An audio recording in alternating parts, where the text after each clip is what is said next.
Pure Monopoly by Jason Granado and David Johnson. There are 6 characteristics that define a monopoly. One firm that controls the entire market. There is impossible entry into the market.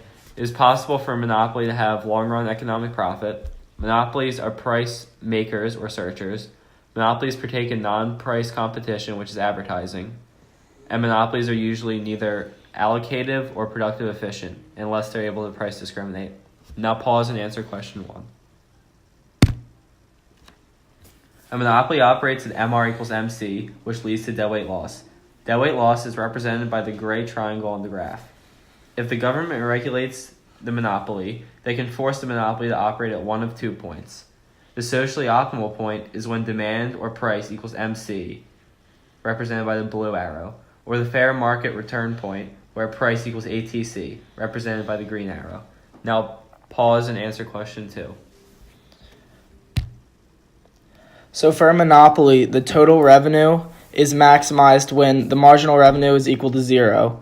So when the marginal revenue line crosses the x-axis. And at this point, demand is unit elastic. And when the quantity is less and marginal revenue is positive, the demand is elastic.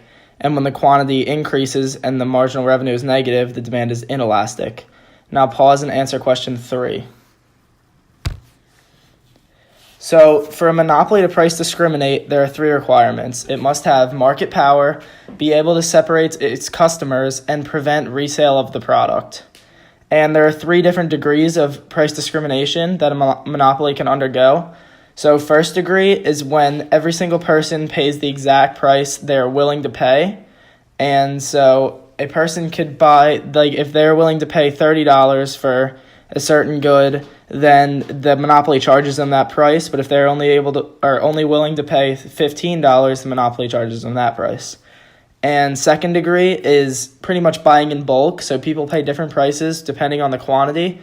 So an example of this could be like at Costco when you're buying larger quantities at a cheaper unit price. And third degree is when different people of different ages or different qualities, such as being in the military, they pay different prices because of that. Stop and answer question 4. So natural monopolies can also occur, and that's usually when there's a large startup cost and it's cheap to add new customers for companies already in business, but it's hard to enter that market because of the large startup costs. And these type of monopolies enjoy large economies of scale on their long-run average total cost curves.